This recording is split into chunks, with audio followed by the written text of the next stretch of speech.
Sutra Teratai yang menakjubkan, Bab 23, Aktivitas Lampau Bodhisattva Baisaja Raja. Shinfa Xiang Sutra Teratai, episode 1821. Dengan kekuatan gaib, membakar tubuh sendiri. Cahaya terangnya menerangi seluruhnya. Bodhisattva yang berdiam teguh dalam tingkatan samadhi ini, batin murni dan terang, mampu memahami sepenuhnya akan segala dharma, tanpa rintangan sedikit pun. Ini yang dinamakan samadhi yang murni dan terang, Suddha Prabhasa. Semua orang hendaknya bersungguh hati, mendengarkan dengan seksama. Bodhisattva yang berdiam teguh dalam tingkatan samadhi ini, batin murni dan terang, mampu memahami sepenuhnya akan segala dharma, melihat dengan seksama, berharap semua orang benar-benar memahaminya. Ajaran Buddha ada di dunia. Dunia ini membutuhkan Buddha Dharma.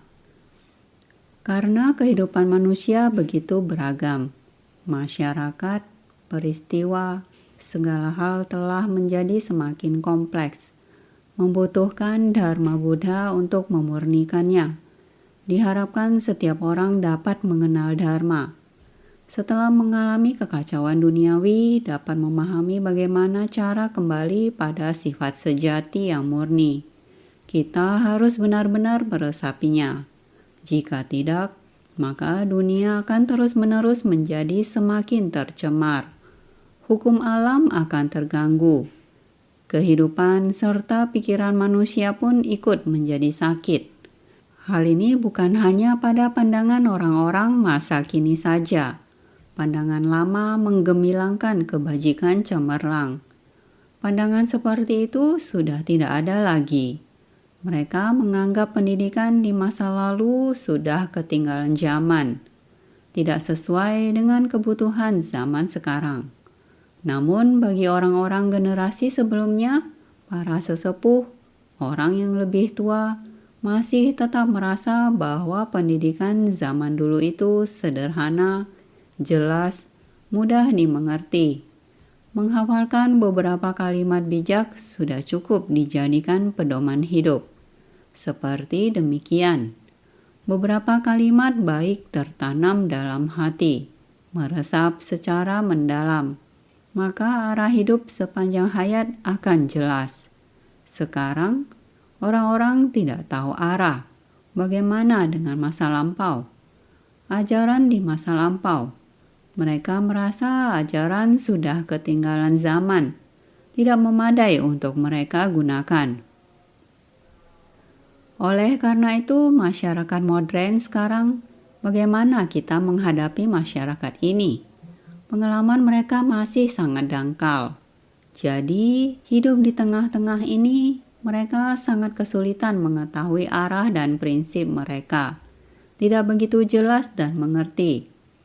Jadi, di era ini, orang berusia tua juga banyak meratap. Bagaimana dengan orang-orang muda? Mereka juga punya banyak kerisauan.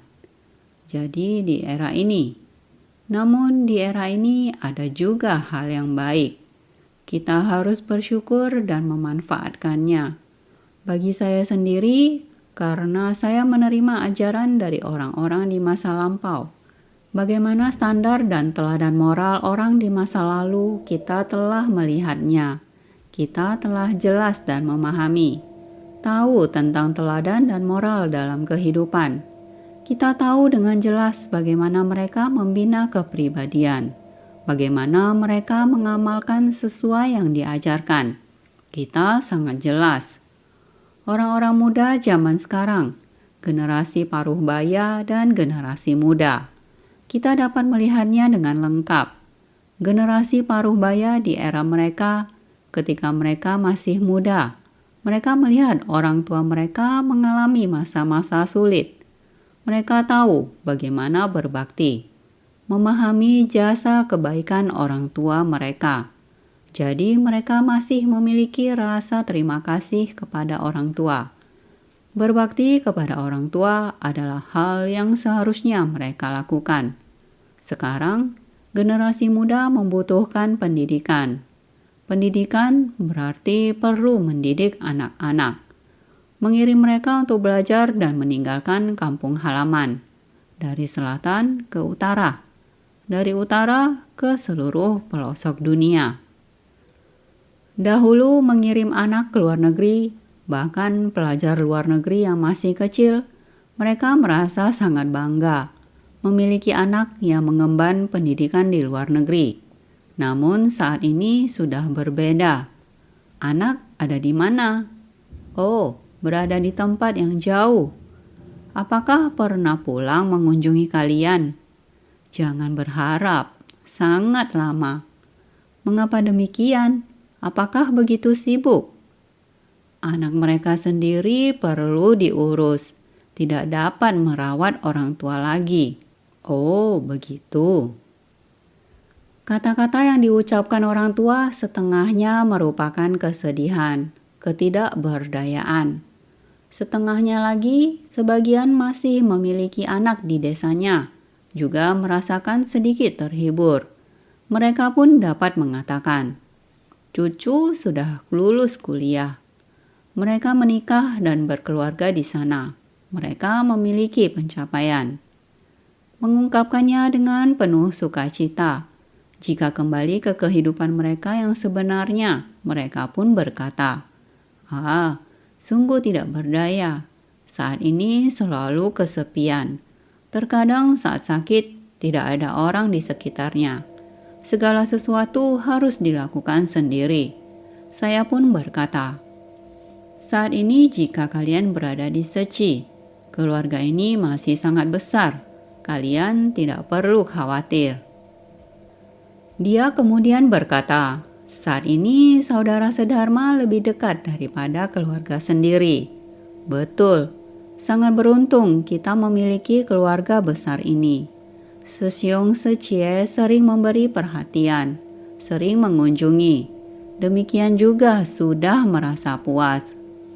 Dia pun berkata, betul, sangat beruntung. Saat itu kita memahami untuk melakukan kegiatan Seci.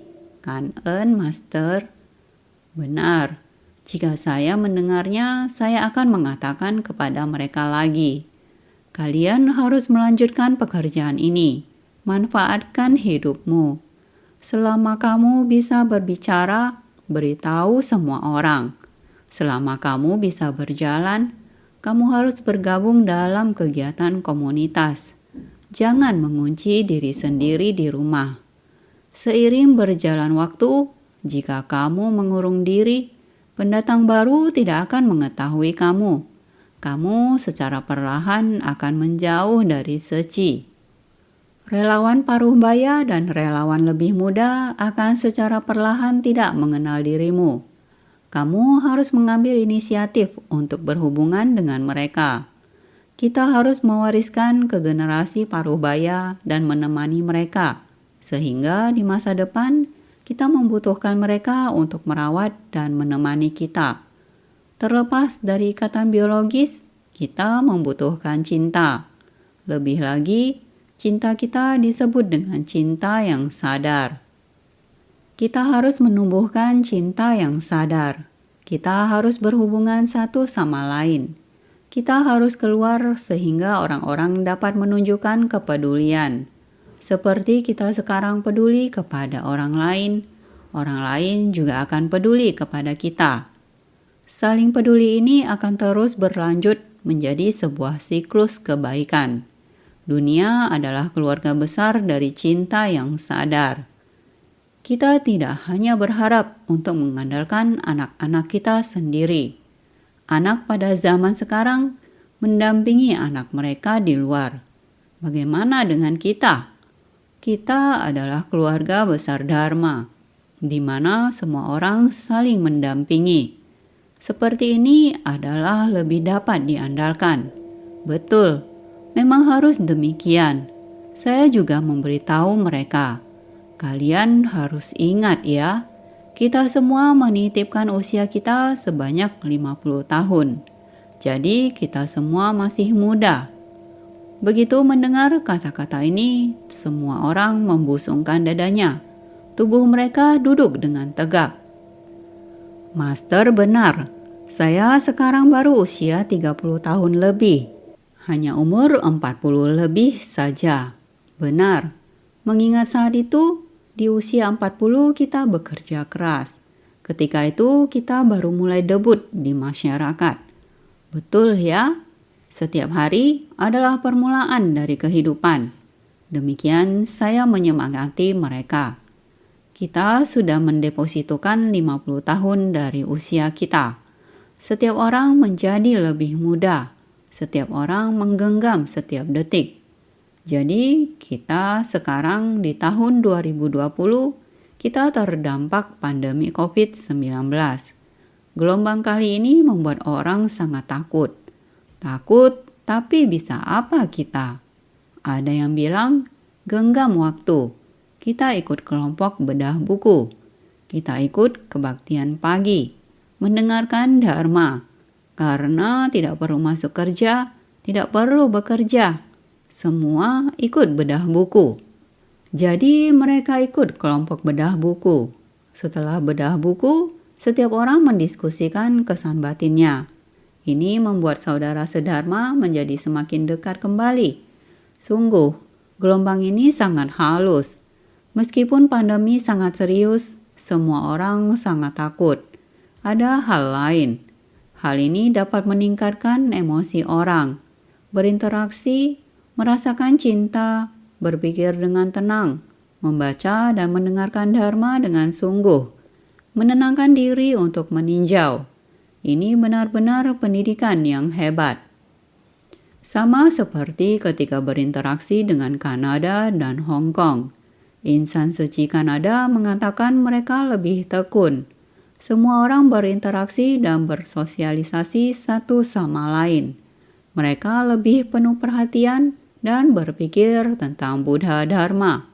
Jadi itu bukan suatu kemunduran, tetapi peningkatan kebijaksanaan. Meskipun ada beberapa merasa kegelisahan tentang ekonomi, melihat banyak depresi ekonomi, tetapi di dalam hati nilai kehidupan meningkat lagi. Karena kebijaksanaan timbul kembali, karena hati mereka tenang, karena mereka punya waktu. Mereka dapat berinteraksi dan peduli satu sama lainnya, saling menyemangati, membaca buku, melihat kembali masa lampau, dan lain sebagainya. Ini adalah hal yang lain. Meskipun semua orang gelisah tentang pandemi ini, kehidupan dan ekonomi lebih normal, tidak begitu sibuk, tetapi kehidupan sehari-hari jauh lebih tenang. Memperoleh ketenangan pikiran yang merupakan ketenangan pikiran yang diperoleh. Jadi saya pikir nilai inilah lebih berharga daripada kesibukan. Contohnya ada sebuah perusahaan di Hong Kong. Perusahaannya sangat besar dan terkenal di dunia. Pada saat itu perusahaan menjadi agak sepi. Para stafnya menjadi kurang sibuk. Dia berkata, biasanya mereka sangat sibuk. Tidak pernah ada waktu yang cukup. Dia sendiri bisa merasakan kenapa begitu sibuk. Namun saat ini dia berkata, mengapa begitu santai? Waktu senggang seperti ini sama merepotkannya dengan kesibukan sebelumnya. Sekarang waktunya senggang. Nilai terbesar adalah menyaksikan penderitaan. Dengan menyaksikan penderitaan, ketika memiliki waktu, dia ikut orang pergi mengunjungi. Di Hong Kong ada yang hidup dalam kemiskinan. Di mana mereka tinggal? Mereka hanya punya tempat tidur saja. Berapa besar tempat tidurnya? Disusun lapis demi lapis. Berapa besar satu ruangan dalam tumpukan ini? Sebesar peti mati. Lebih kurang begitu. Jadi sama seperti peti mati atau kandang. Itu hanya sebesar kandang. Ketika mereka pulang rumah, mereka merangkak ke dalam ruang mereka dan tidur. Ketika bangun tidur, mereka merangkak keluar dan pergi keluar. Ada orang yang tidak memiliki, bahkan tidak memiliki lubang seperti ini. Lubang seperti ini. Bagi yang tidak memiliki rumah kandang yang demikian, kemana mereka harus pergi? Mereka tinggal di jalan besar atau pinggiran jalan. Pinggiran jalan adalah rumah mereka. Terkadang tempat yang mereka tinggal juga tidak aman. Mereka takut orang datang mengusir mereka dan lainnya. Inilah disebut dunia. Maka sebagian orang yang melihatnya, ya ampun, mengapa bisa demikian? Saya sendiri selalu mengeluh bahwa hidup saya masih kekurangan. Kondisi hidup diri sendiri yang tidak seperti orang lain. Sekarang, ketika melihat sekelompok orang tersebut, wah, kondisi hidup mereka tidak seperti saya. Untuk mereka, kehidupan saya lebih makmur. Maka demikianlah manusia. Ketika melihat penderitaan orang lain, kita dapat mengetahui bahwa kita memiliki banyak berkah. Sehingga ketika saya mendengarkan di tempat ini, sungguh saya mendengarkan kisah. Dengan menyaksikan penderitaan akan tahu berkah pada diri sendiri, mulai membangkitkan hati, mulai mengerti untuk bersyukur. Membangkitkan hati, bersyukur, maka akan mulai terjun untuk melakukan hal baik, menolong orang lain. Ada orang yang bertanya, bukankah itu melelahkan? Lelah, tetapi saya sangat bersuka cita. Benar. Pada saat yang bersamaan juga lelah. Namun dengan menyaksikan penderitaan akan tahu berkah pada diri sendiri. Sangat sukacita ketika dapat membantu orang lain. Mereka mengatakan suci adalah bekal untuk semangat.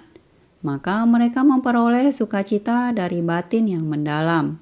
Ini disebut sebagai menumbuhkan jiwa kebijaksanaan. Terlebih lagi terdapat banyak orang mengatakan, batin sungguh tidak tenang dan damai.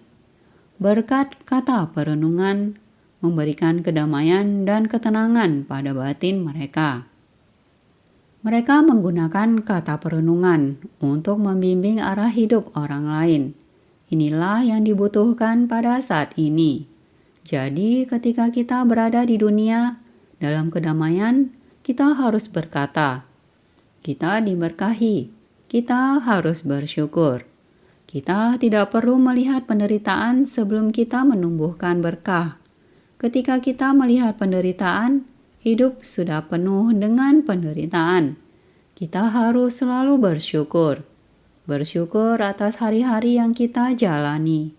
Kita harus memberkahi dunia. Sehingga setiap orang bisa begitu damai dan tenang. Setiap orang dapat menjalani kehidupan yang benar-benar diberkahi. Jika ini dapat terjadi, ini adalah tanah Buddha yang murni dan tercerahkan. Apakah tanah murni itu? Batin kita bebas dari keserakahan dan kebencian. Kita tidak berdebat dengan orang, masalah, ataupun dunia. Inilah tanah murni, tempat kita tinggal. Kita tidak saling berdebat. Kita senang melihat orang lain. Bukankah ini tanah murni di dunia? Kita tidak meminta cara menikmatinya. Kita sudah memiliki cukup segala sesuatu di sekitar kita. Apalagi yang perlu kita minta dari dunia? Kita harus selalu bersyukur. Dengan cara ini, hidup kita lebih dari cukup. Ini semua disebut kenikmatan. Jadi kita membahas bagian ini kemarin. Ia kemudian menelan berbagai jenis dupa seperti cendana, kunduruka, turuska, prika, gaharu tenggelam, dan damar. Juga meneguk minyak wangi dari bunga campaka dan berbagai bunga lainnya. Setelah melakukannya selama 1200 tahun penuh, ia lalu mengolesi tubuhnya dengan minyak wangi. Bab 23 Aktivitas lampau Bodhisatwa baik saja raja. Bodhisatwa, Sarwasatwa, Priyadarsana. Dia memberi persembahan kepada Buddha dengan sangat banyak barang. Masih tidak cukup. Masih merasa harus menggunakan tubuh. Bagaimana mempersembahkan tubuh? Mulai dengan sangat banyak dupa. Setiap jenis dupa dan tanaman yang berharga. Pohon, kayu, dan lain sebagainya untuk dimakan. Jadi berbagai jenis dupa. Dupa cendana, dupa kunduruka, dupa turuska, dupa prika, dupa gaharu tenggelam, dan dupa damar. Juga meneguk minyak wangi dari bunga campaka dan berbagai bunga lainnya. Ini semua adalah minyak yang sangat bagus. Semuanya adalah dari bunga dan tumbuhan. Memurnikannya menjadi minyak. Apakah sudah dimurnikan atau meminumnya sebagai air? Atau boleh juga memakannya sebagai rumput? Pokoknya seperti ini. Apakah dioleskan ke tubuh, diminum, dan lain sebagainya. Setelah melakukannya selama 1200 tahun penuh, ia lalu mengolesi tubuhnya dengan minyak wangi. Adalah menggunakan barang-barang ini, diminum ataupun dioles dan lainnya. Dengan menggunakan waktu yang sangat lama, mengoleskan wewangian ini ke tubuh. Selanjutnya, naskah sutra berikut ini mengatakan, di hadapan Buddha Chandrawimala Surya Prabhasasri, ia membungkus diri dengan jubah permata surgawi dan mencurahkan berbagai minyak wangi pada tubuhnya. Dengan menggunakan kekuatan gaib dan ikrarnya, ia membakar tubuhnya sendiri. Cahaya terangnya menerangi seluruh dunia. Sejumlah banyaknya butiran pasir pada 80 koti sungai Gangga. Bab 23. Aktivitas lampau Bodhisatwa baik saja raja. Di hadapan Buddha Chandrawimala Surya Prabhasasri, Bodhisatwa, Sarwasatwa, Priyadarsana. Selain dari dupa, masih ada memakai jubah permata surgawi itu lagi, yang paling berharga, pakaian yang paling mahal, untuk membungkus dirinya. Sekarang kita masih bisa melihat orang India menggunakan selembar kain utuh. Mereka melilitkannya di tubuh seperti ini. Ia membungkus diri dengan jubah permata surgawi dan mencurahkan berbagai minyak wangi pada tubuhnya. Dengan mengambil kain ini, membungkus seluruh tubuh. Kemudian mencurahkan minyak ini pada tubuh. Di hadapan Buddha Chandrawimala Surya Prabhasasri, ia membungkus diri dengan jubah permata surgawi dan mencurahkan berbagai minyak wangi pada tubuhnya. Ini menerangkan bahwa sebelum membakar tubuhnya sebagai persembahan, ia terlebih dahulu membungkus diri dengan jubah. Selanjutnya mencurahkan minyak padanya, seperti bentuk lilin. Ini sedang menerangkan harus menggunakan tubuh yang sangat tulus untuk persembahan. Benda materi di luar tubuh dipersembahkan seluruhnya. Persembahkan kepada Buddha. Selanjutnya adalah menggunakan tubuh mereka. Menyerahkan seluruh tubuhnya untuk dipersembahkan. Untuk mempersembahkan tubuhnya, mereka lalu menggantinya dengan yang baru. Baju yang berharga dan sangat mulia. Membalur tubuh dengan minyak wangi yang paling bagus. Seluruh tubuh dililit seperti bentuk sebatang lilin. Dengan menggunakan kekuatan gaib dan ikrarnya, ia membakar tubuhnya sendiri. Dengan kekuatan gaib dan kekuatan ikrar agungnya, ia membakar sendiri tubuh dari 100 berkahnya. Dengan menggunakan kekuatan gaib dan ikrarnya, ia membakar tubuhnya sendiri. Ini merupakan sebuah kekuatan ikrar. Menggunakan tubuhnya seperti ini seluruhnya dililit. Seperti ini membakar tubuhnya. Jika kita di tempat penerimaan sila, setelah menerima penahbisan, maka di atas kepala semua orang akan memiliki luka bekas dupa. Maka itu berarti ingin memberitahu kita harus mempersembahkan tubuh dan hati, mewakili maksud sedang memberikan persembahan, membangkitkan ikrar dengan tulus, memberikan persembahan, benar, memberikan persembahan. Tidak ada benda apapun untuk dipersembahkan. Harus menggunakan apa untuk dipersembahkan?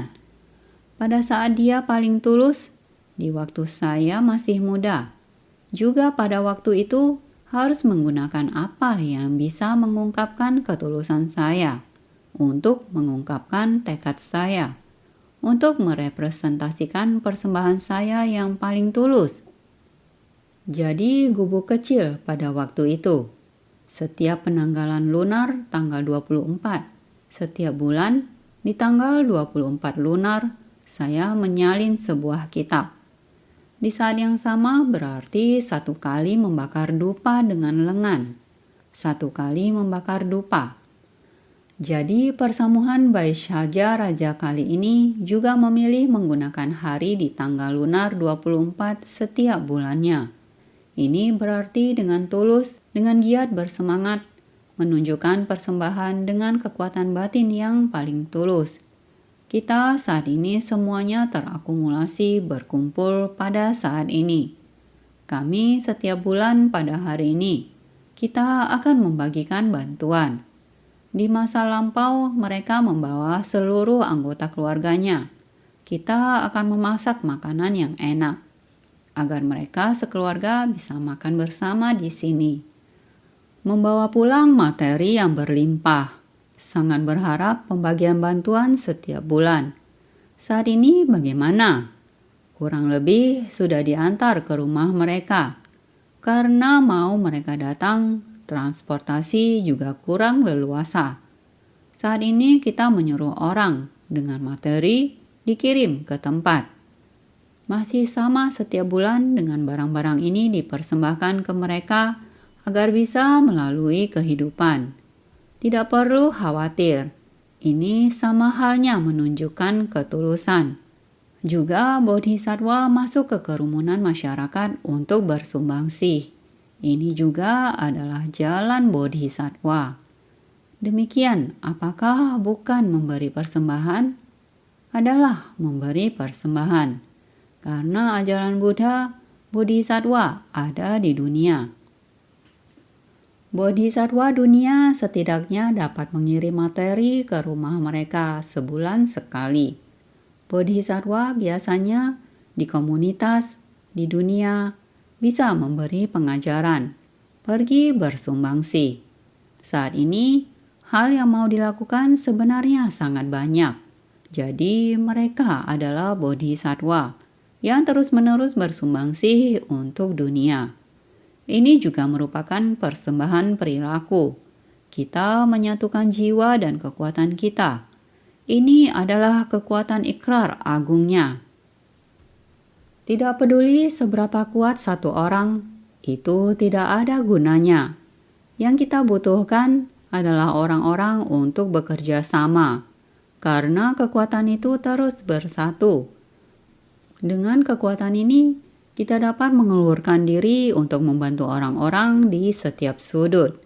Ini adalah kekuatan gaib. Kita semua menyatukan jiwa, menggunakan kekuatan kolektif kita. Ketika semua orang mengeluarkan tangan mereka, kita memiliki tangan yang tak terhitung jumlahnya untuk membantu. Ini juga disebut kekuatan ikrar agungnya. Pada saat ini Buddha Chandrawimala Surya Prabhasasri dengan kekuatan ikrar agung ini memberikan persembahan dengan tubuh dan pikirannya. Pikiran melambangkan penghormatan, tubuh melambangkan kemurnian agung. Datang ke hadapan Buddha dengan tubuh yang sangat bermartabat. Selanjutnya membakar tubuh sendiri, melambangkan benih sebab murni dengan buah akibat murni. Benih sebab murni dengan buah akibat murni membuat sebab akibat adalah selaras. Karena di tempat itu ingin menyatakan kepada Buddha, dia membawa seluruh semangat dan ketulusannya untuk dipersembahkan di hadapan Buddha. Buddha pun melihat bahwa segala yang dia lakukan adalah sebab yang murni, membuat buah akibat yang murni. Maka dikatakan, benih sebab murni dengan buah akibat murni, keduanya selaras. Inilah penyatuan seluruh jasmani dan batin secara utuh. Persembahan yang tulus kepada Buddha. Dengan kekuatan gaibnya, Buddha pun mampu memahami maksud dan niat tulus dari bodhisattva tersebut. Kekuatan gaib dan ikrarnya. Ini menjelaskan, kalau tidak menggunakan api duniawi, tetapi menggunakan api kebijaksanaan dari samadhi, ia membakar tubuhnya sendiri. Ini menunjukkan kalau ia membakar habis jalinan jodoh penuh ilusi. Ini menjelaskan kalau tidak menggunakan api duniawi, tetapi menggunakan api kebijaksanaan dari samadhi, maka dapat dikatakan bahwa bukan api duniawi, bukan api biasa di duniawi yang bisa membakar jasmani sebagai bentuk persembahan. Bukan. Ini adalah pertemuan dari kekuatan gaib dan ikrar yang telah terkumpul selama kehidupan demi kehidupan. Kita sebagai manusia sering berkata, dia sangat bersemangat. Semangat itu hanyalah sebuah perumpamaan. Seberapa panas semangat itu? Tidak bisa disentuh. Demikian pula ketika bodhisattva membakar tubuhnya. Apakah menggunakan api duniawi? Bukan. Yang digunakan adalah ketulusan yang mendalam, yang telah terakumulasi terus-menerus. Itulah yang oleh orang duniawi disebut sebagai semangat yang menyala, sebagai bentuk pengorbanan dari masa lampau. Saat ini sedang menerima bimbingan dalam batinnya, yang akan dipersembahkan kepada Buddha sebagai ungkapan pencapaian. Dalam istilah orang awam, ini adalah upaya untuk memberitahu Buddha bahwa ajarannya telah membuahkan hasil. Kembali untuk menyampaikan isi hati ini kepada Buddha.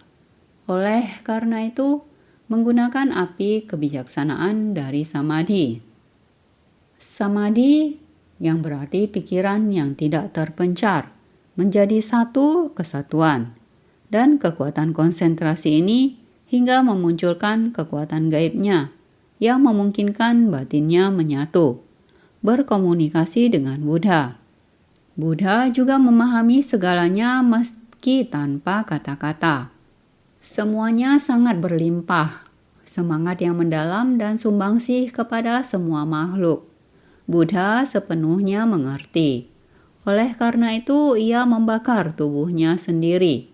Adalah menunjukkan kalau ia membakar habis jalinan jodoh penuh ilusi, bukan dilakukan demi kepentingan pribadinya. Jalinan jodoh penuh ilusi berarti melepaskan jalinan jodoh duniawinya. Oleh karena itu, saya sering mengatakan, lepaskan keterikatan keluarga kecil dan masuk ke dalam keluarga besar, yaitu keluarga Tathagata. Bukan lagi terikat pada cinta kecil dalam keluarga kecil, melainkan mempersembahkan cinta universal untuk seluruh umat manusia.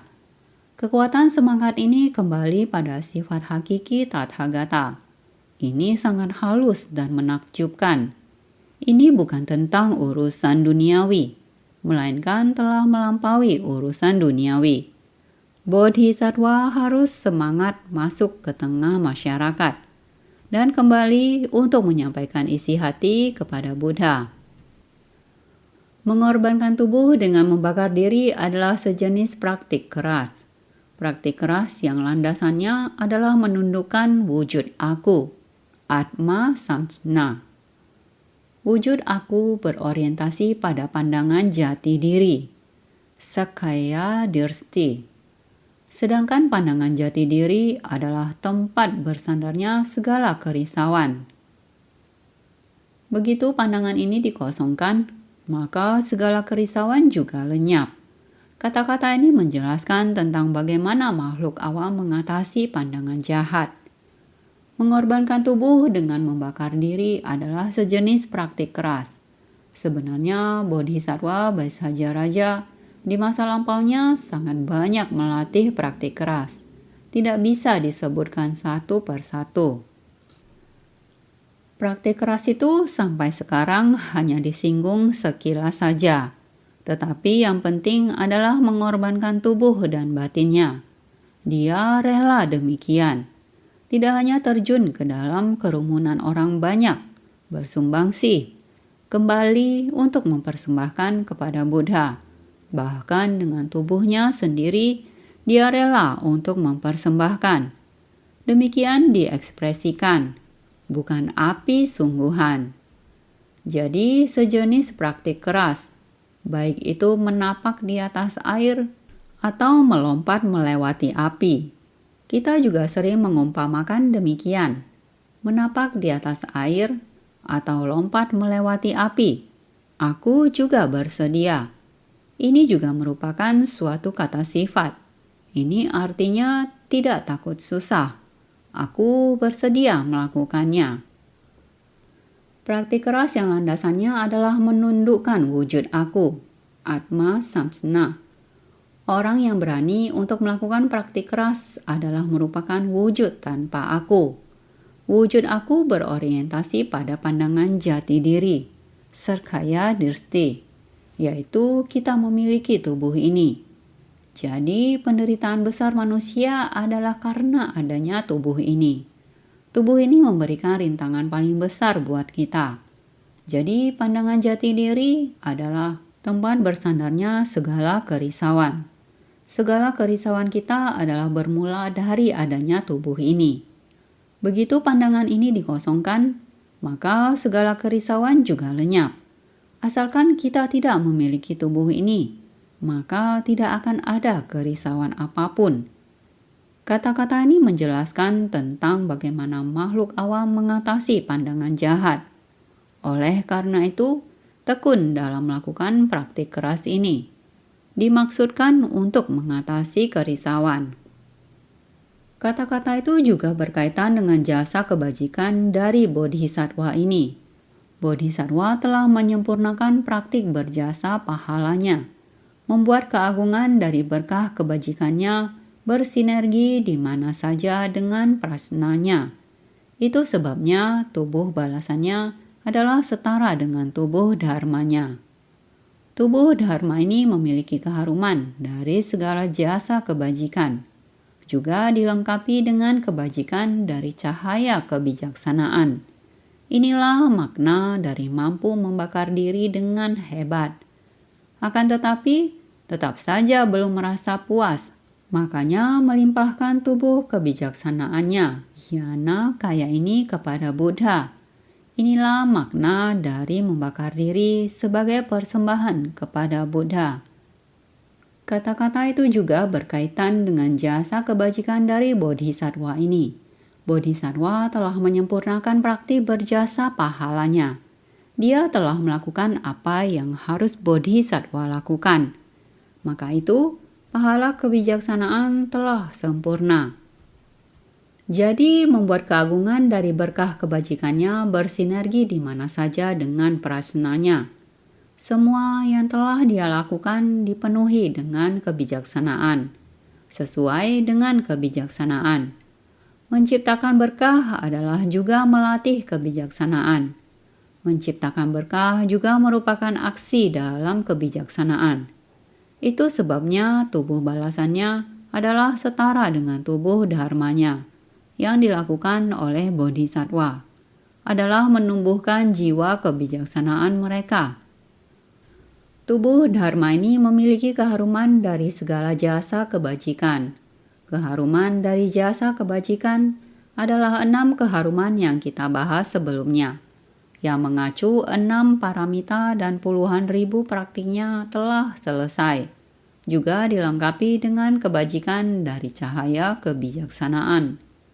Harum itu adalah perumpamaan untuk apa yang telah dilakukan di tengah masyarakat. Menciptakan berkah untuk masyarakat. Menumbuhkan kebijaksanaan diri sendiri.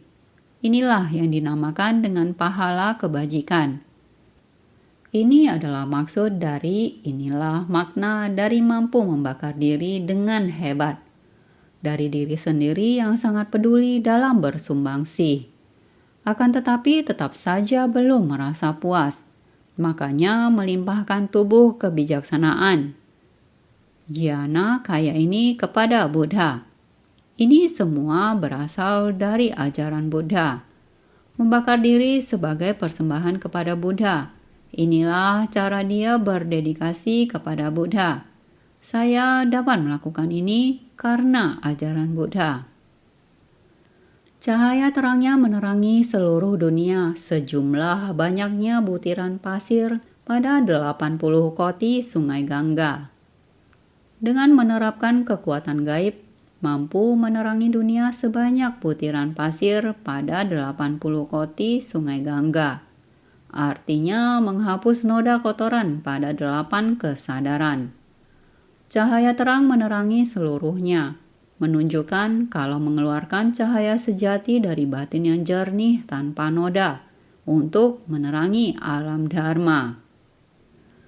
Cahaya terangnya menerangi seluruh dunia sejumlah banyaknya butiran pasir pada 80 koti sungai Gangga. Dengan menerapkan kekuatan gaib sehingga mampu menerangi dunia sebanyak butiran pasir. Karena dia dengan kekuatan gaib semangatnya bagaikan cahaya lampu, seperti cahaya matahari. Cahaya terangnya menerangi seluruh dunia sejumlah banyaknya butiran pasir pada sungai Gangga. Butiran pasir di sungai Gangga diumpamakan sebagai dunia. Cahaya yang menerangi dunia. Dunia sejumlah banyaknya butiran pasir di sungai Gangga. Demikian perumpamaan. Berapa banyak? 80 koti. Yaitu menghapus noda kotoran pada 8 kesadaran. 8 kesadaran semua orang tahu. Kesadaran ke-6, kesadaran ke-7, kesadaran ke-8. Semua kesadaran kita yang menciptakan karma. Sepenuhnya menerangi tempat ini. Menghancurkan penderitaan dan kesadaran karma ini. Setelah penderitaan dan kesadaran karma ini dihancurkan, maka cahaya terang menerangi seluruhnya. Batin yang jernih dan tanpa ternoda. Pikiran kita menunjukkan pikiran yang murni dan tanpa noda. Pikiran kita, pikiran yang bajik, sudah murni tanpa noda. Memancarkan cahaya sejati, sehingga menerangi dunia dharma. Maka kita harus bersungguh hati, mempelajari ajaran Buddha, harus mengubah tulisan ini. Menjadi setiap tulisan adalah dharma. Setiap dharma diterapkan dalam kehidupan kita. Dari kehidupan, memahami ajaran yang disampaikan Buddha. Ini baru benar-benar menggunakan dharma. Sehingga semua orang harus senantiasa lebih bersungguh hati.